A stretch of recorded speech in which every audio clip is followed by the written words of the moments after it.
Ndokuchikanzai vana vaMwari kuchirongwa chedu chemazuva ose kunhai pastor. Vatanga kutibata nhasi pachirongwa pano tiri kuedza kubatsirana kupindura mibvunzo yetogononge tinayo inopindurwawo zvakare neumbowo hunowanikwa mukati meBhaibheri. Saka nemiwo sunungukai kutumira mibvunzo yamunogononge muinayo pachirongwa chino. Uye kana muchinge mafunga kuti madzidzawo zvinhu zvakakoshera vamwe, sunungukai zvakare kutumira hama neshamwari. Hapana anokupai mhosva mukuita izvozvo. Tara kupindura mibvunzo wabvunzwa panapa. I want to believe this one is a follow up question. Pane zvatakambodzidza vhiki rapfuura iro. Mubvunzo uri kuti kunhai pastor, Galatians 3 yese haisi kuti mutemo hausisina basa here? Ndofunga vhiki rapfuura kana rimwe racho mumashure pane akanga akabvunza Galatians 3:24 iri kuti murayiro was our school master wakatitungamira kusvika pana Kristu. Saka takatsanangura iyoyo. Saka ndofunga munhu akateerera iyoyo ari kubva chapter 3 yacho yese. Urai matsanangura verse 24. Chapter yacho yese haisi kutaura here kuti murayiro hausisina basa. Now pane zvimwe zvinhu zvakakosha ndofunga ndogara ndichizvitaura. Ndakambozvitaura pane imwe nguva vana vakazondika kuinbox vachiti pasa muda kuedza kuti kudii. Kana tichiverenga Bhaibheri, let us always understand kuti we need to appreciate kuti the immediate audience yaiadresswa nguva iyoyo chii chachamboitika kwavari kuti vazoudzwe zvavakaudzwa izvozvo. Vairarama sei vanhu ivavo? Vaitendei? Chii chaitika munguva iyoyo? Vaidya pai? Vaimwei? Chichi? Zvese zvakakosha. Inonzi historical background. It's very important. The historical background of the primary audience is very important. Kuti tinzwisise and the contextual background. Tinzwisise kuti kwakaita problem yakati saka Paul aiadressa nyaya yakati kana nhinga aiadressa nyaya yakati ndokusaka akataura zvakati. It's very important. Saka when you read Galatians, the book of Galatians, you need also to have a background appreciation kuti the church at Galatia, chii chaimboitika kuGalatia nguva yaPaul, vairarama sei, vanga vakuita zvii zvaimboitika, vaidzidziswei, Paul akauya achidzidzisa kuti kudii. Because mukaverenga verse 1, Galatians chapter 3 verse 1, mukaverenga inoti iyo, oh foolish Galatians, who has bewitched you? Now ukanzwa munhu waMwari akutuka vanhu vaMwari kuti foolish. Mapenzi, isiri issue yekuti wauda kutobvunza kuti vanga vamboitei kuti vazonzi foolish. Handimazvona mai. Saka mukaenda paverse 3 inoti, are you so foolish? Having begun in the spirit, are you now made perfect by the flesh? Verse 3. Verse 2. This only would I learn of you. Did you receive the spirit by the works of the law or by the hearing of faith? Verse 8 to 9. And the scripture foreseeing that God will justify the heathen through faith, preached before the gospel unto Abraham, saying, in this shall all nations be blessed. So then by they who are of faith are blessed with faithful Abraham. Nyaya iri kunetsa paGalatia patobuda pfungwa mbiri. Makagamuchira vhangeri nemabasa here? Kana makagamuchira nekutenda. Saka azokuroyai kuti mutange kufunga nhasi kuti munogona imimi kuwana utsvene kuburikidza nemabasa. Ndiani? Makapusa. Inzwai language yapo. Chavari kunzi vakapusa ndechekuti pavakatendeuka ivo vachigamuchira Kristu, Paul had preached to them salvation by faith in Jesus Christ.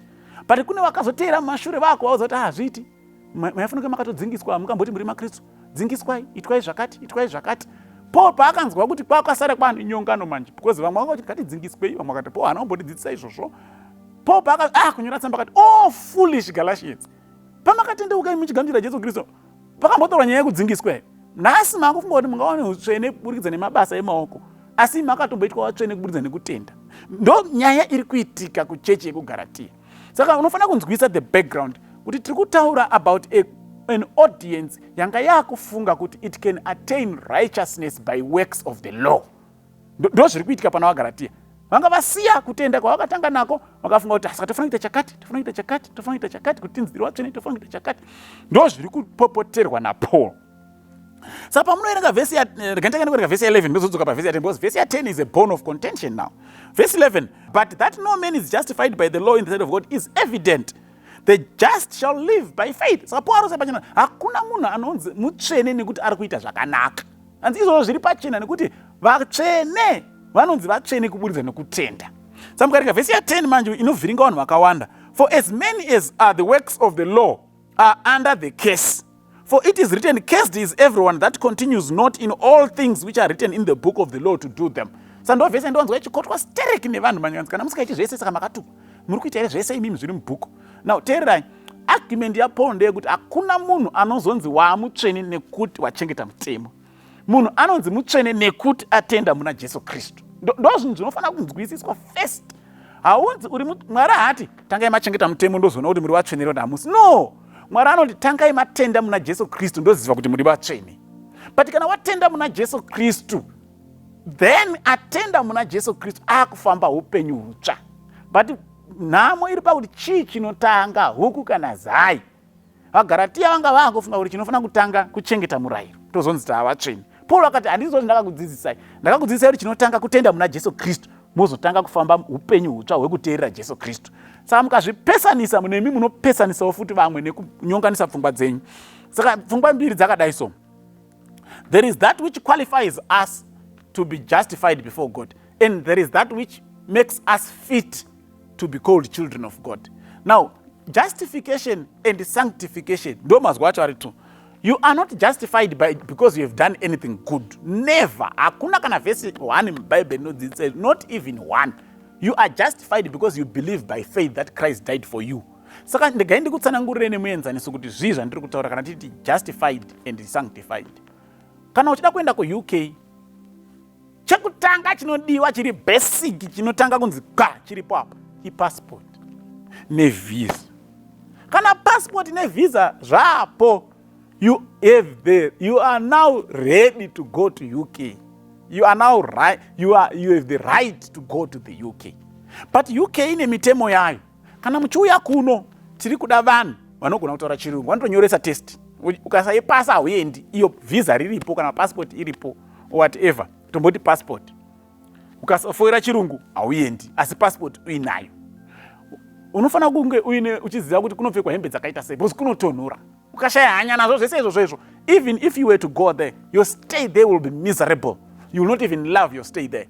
But ukateerera zveko kunzi kunotopisa, kunotonhora, kunoda kupfekwa majuzi anodziya, iwo prepare majuzi aya ndichisvika mari yangu kunotenga kana kuti utobva nawo kunoku. You are preparing yourself to go to the UK. Uri kupractice chirungu, uri kunonyora exam yacho. You are preparing to go to the UK. Kuri kudiwa vanhu vane qualification ye nursing ne medicine. You go and write exams the nursing. You are preparing yourself to go to the UK. But the passport iripo. Asi ukasa prepare, unogona kudzorerwa wasvika paHeathrow airport unzi imi dzokerai, hamugoni kugara kuno, muaccount menyu hamuna mari inoita kuti mukwanise kurarama. Imi dzokerai, muri kutadza kutaura chirungu, kwamunofanira kuenda kwachirungu chimbonodzidzirai chiro. Iyo passport waitombowa nayo. Saka kuva nepassport ndo justification. Hapana chimwe chinodiwa, that's the passport. You are now ready. Yes, you can go to the UK. Hapana chinodiwa kuti unzi wamutsvene naJesu Kristu, kutenda kuti akakufira. Yes, you are now justified. Zvakaitwa mbavha pamuchinjiko, yakatoroverwa iri mbavha, but yakanzi in heaven ichange irimo, mudenga ichapinda. Why? Because the thief was justified by its faith in Jesus Christ.